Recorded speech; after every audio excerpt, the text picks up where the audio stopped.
All right, you're welcome back from that very quick timeout. It's time for our discussion segment. And today we're talking a critical issue that affects millions of Nigerians, especially young Nigerians. We're talking about illicit drugs trafficking and abuse. We'll be looking at the socioeconomic impact of this menace, and how staggering it is.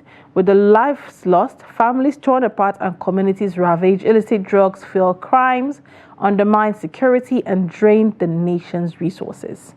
Now, despite the challenges, Nigeria's National Drug Law Enforcement Agency, NDLEA, has been relentless in its efforts to curb the trade and abuse of illicit substance.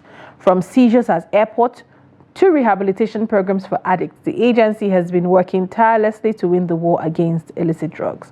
But to paint a broader picture on how deep and how bad the proliferation of illicit drugs is in Nigeria, we'll be having Commander Michelle Ofoyeju, who is a narcotics commander of NDLEA's Tin Can Port Strategic Command. Commander Ofoyeju brings valuable expertise to our discussion on the science behind drug trafficking and abuse, how deep it is, and as well as governmental intervention. Thank you so much for joining us on the show this morning, Commander. Thank you so much. It's a pleasure having me. All right. How bad and how deep is the drug problem in Nigeria? Thank you very much. I think it's important to state that drug trafficking and abuse represent a significant global challenge because it impacts on public health, safety, and socioeconomic stability. Going by the latest statistics of drug use in Nigeria, which was conducted in 2018. That's the latest National Drug Use Survey.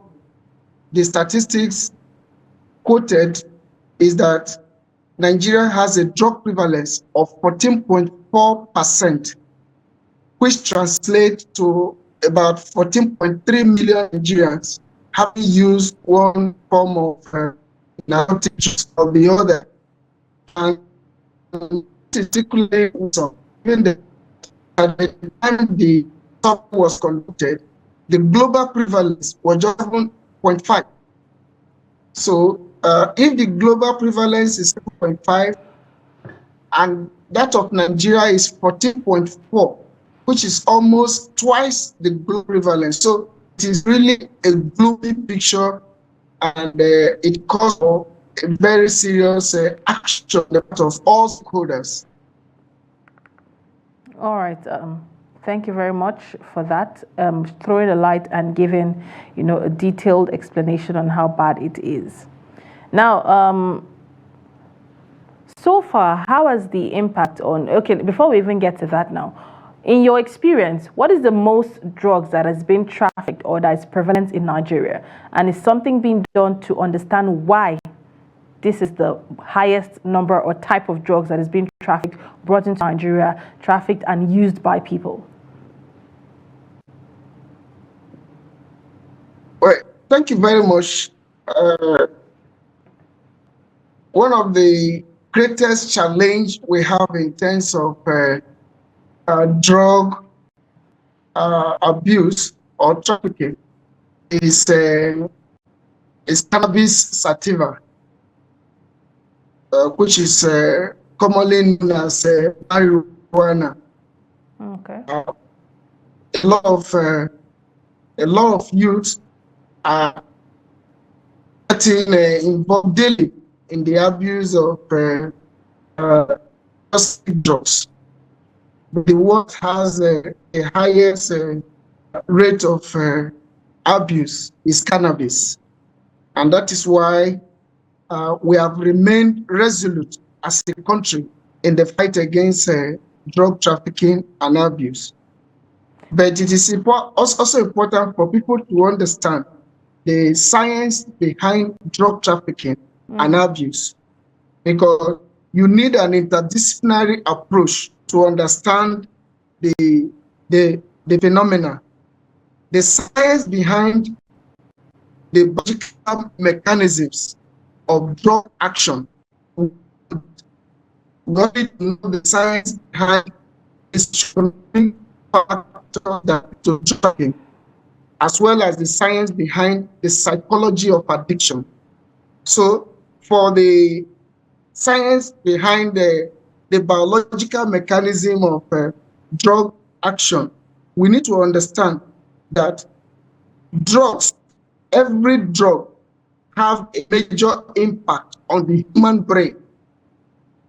That is, when you administer a drug, be it cannabis, be it tramadol, be it pharmaceutical medications, it affects the brain. So, and how does this happen? There are what we call neurotransmitters or chemical messengers that when you take these drugs, it's the aspect of the brain. And the major one, when we are talking about drug use, is the dopamine. The dopamine is a neurotransmitter that is responsible for the reward system in the brain. So when you take it, it stimulates that reward system. And that is why people who use drugs have the problem of addiction, because it reinforces the use of that drug after a while. So when people use drug and when the effect is wearing off, they want to use drug again. Is that action on the human brain that makes them do that? And that is why it is very unprofessional for you to be beating somebody who is using drug or locking the person up. What that person requires is drug abuse treatment and proper rehabilitation in line with best global practices. So the NDLEA is championing the cause of drug rehabilitation.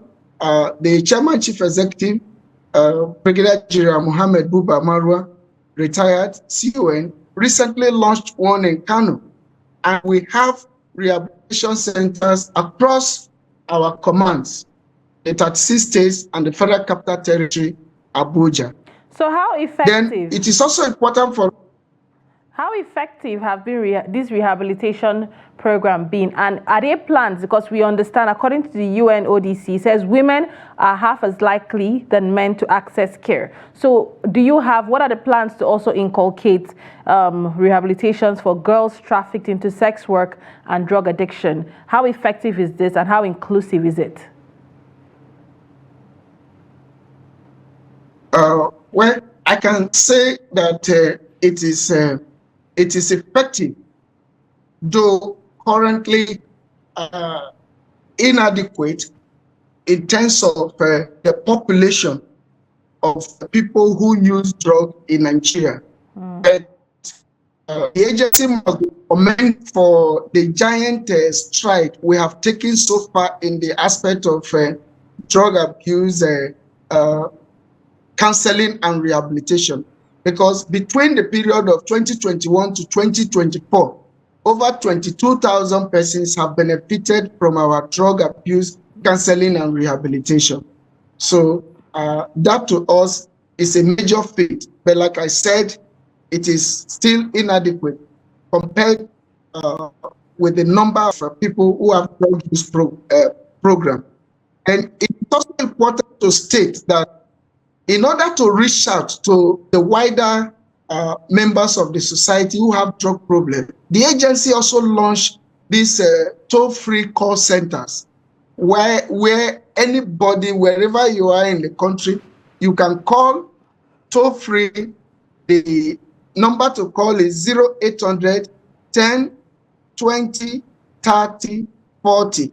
We made it simple so that you can easily memorize it and for you to call without call credit on your phone.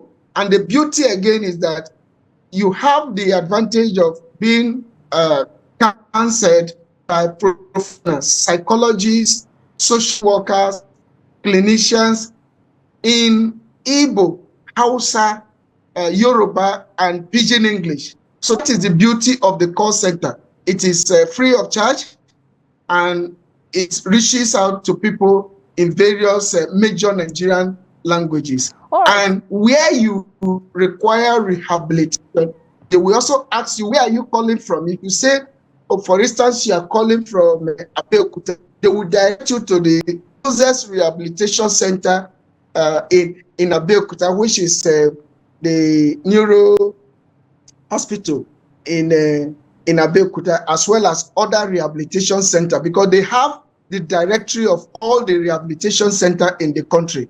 So I think that is one major achievement in bringing treatment and counseling to people who ordinarily could not have accessed that. And that also addressed the issue of can you hear me? The one you raised of females not assessing rehabilitation centers. And that is not peculiar to Nigeria alone, because globally there is this issue of stigmatization or disparity between male and female. So to address that, we came up with this toll-free call center. All right. Thank you very much, Commander. We'll be going on a quick break. When we get back, the show continues. Do stay with us.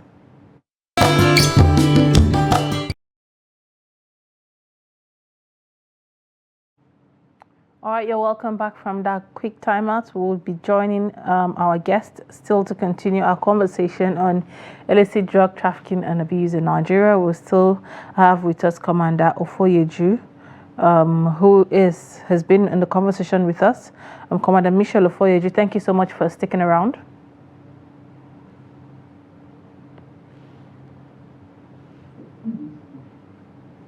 Can you hear me?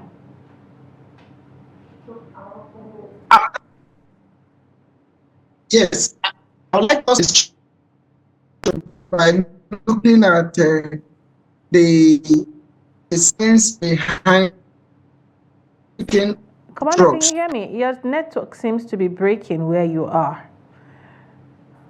What? But if you can hear me clearly,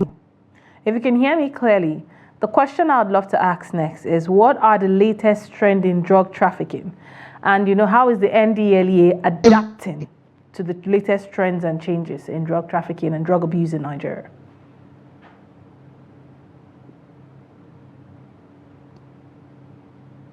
Do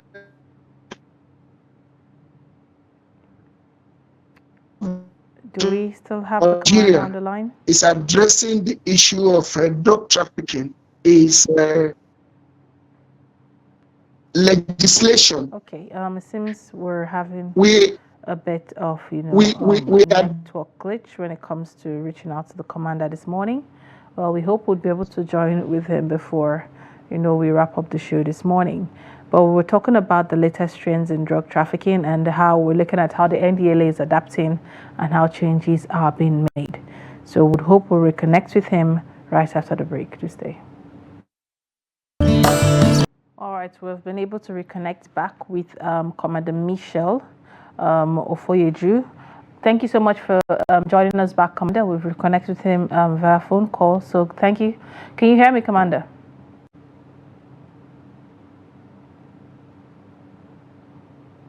Good morning. Do we still have our guest? Good morning. Yes, can you hear me?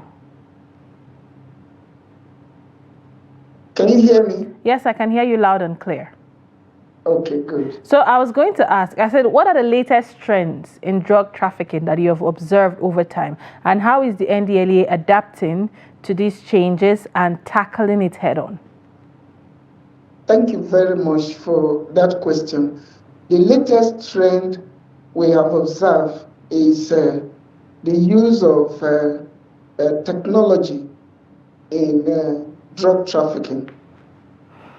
People now use the internet to advertise, as well as reach out to people by way of using various social media networks to market their illicit substances. We have arrested quite a number of them who thought by using the social media they could beat the NDLEA to their game. So the use of the social media is one of the recent trends we have observed. Then the different modes of drug concealment is yet another, because the drug trafficking cartels are very, very smart, although we are smarter. Recently, we discovered drugs hidden inside holy books that were being shipped to Saudi Arabia. We also discovered a cannabis indica at the Tin Can Island port command here, where a drug, that is cannabis indica, was concealed inside the big mattresses that were imported from Montreal, Canada. So these are some of the ways drug trafficking cartels are using. And it is also important for us to talk about the science behind the drug trafficking. Yeah, we explored that earlier.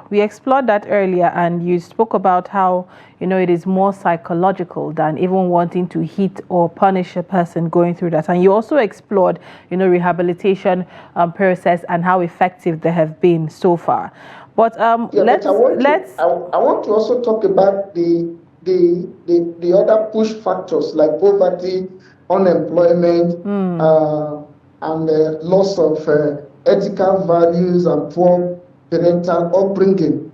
These are all socioeconomic factors too that help to drive the illicit trade in narcotics. All right. But you spoke about how technological advancement is one of the latest trends.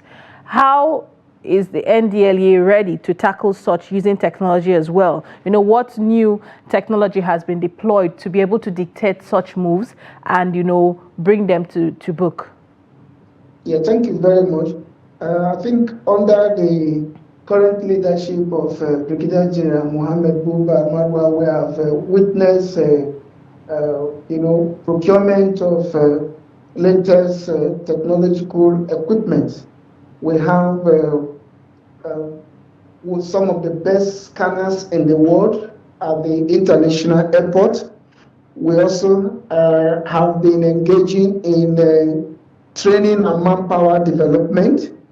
We have also stepped up our international collaboration, where we exchange real-time intelligence with other drug law enforcement agents across the world, like the USDA, the UK Border Force, the German police, the South African police, and quite a good number of our international partners. And through training and manpower development and joint operations and exchange programs, we have been able to remain on top of our game by beating the drug trafficking cartels to whatever trick they want to adopt in drug trafficking.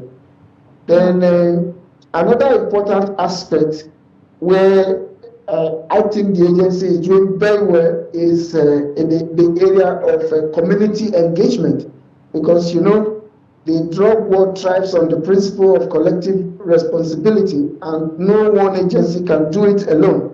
So through community engagement under the War Against Drug Abuse WADA program, we have engaged more non-governmental organizations, NGOs. We have reached out to more, social organizations or civic organizations. We reach out to traditional rulers and other political leaders, people that we know could help shape opinions. And through that, we have, widened the scope of drug abuse, enlightenment and education, because people need to know in order to prevent the issue of drug use. All right. So We've heard research shows that over 20 to 40%, of prevalence of drug abuse are among youth and students across multiple states. And the most abused, like you mentioned, we have cannabis, we have codeine syrup, we have codeine, we have tramadol, and most of these medications, most of this, like the likes of tramadol and codeine, sometimes could be gotten at pharmacists and shops. And all. What are the plans put in place to regulate the accessibility of this when it comes to students being able to access it, especially those that are legally medicated drugs used by people for health reasons, but they are being accessed for illicit reasons? So what plans are being put in place to monitor this fully and also to help the young people? Thank you very much. We conduct a lot of enlightenment and educational programs to various target groups, including professional bodies like the Pharmaceutical Society of Nigeria, this National Association of Patent Medicine Dealers, to educate them on the implications of, administering controlled drugs to members of the public. So they know clearly now that there are over-the-counter drugs that they can dispense, and there are prescription drugs that must be dispensed only by medical prescription. So engaging these groups in education, workshop, and sensitization, we have been able to gain some mileage in terms of prevention. However, we also have the enforcement aspect where our officers conduct surveillance to see where there are non-compliance with regulatory provisions, and in such cases we arrest and prosecute, so as to serve as a deterrent to other members of the society. So it's a two-pronged approach that the agency has actually adopted: training, workshop, sensitization, enlightenment, and all that. Where that is not yielding the desired results, we complement it with enforcement, which has to do with arrest, seizure of drugs, and prosecution if the regulatory or the regulations are not complied with. All right. Now, let's talk about our borders. Nigeria is straddled with the Sahel and Atlantic corridors, and we find that most of these interceptions happen at airports or, at borders actually, airports and the islands and shipments that are coming into the country. What are the loopholes? What would you say are the struggles of NDLEA when it comes to drugs coming into the country? What are the struggles of the NDLEA in intercepting them as at when due? Because if it's been intercepted as at when due, we won't see as much proliferation as we do in the country. So what are the struggles and challenges the NDLEA is facing when it comes to importation of drugs, being that they are mainly coming into the country?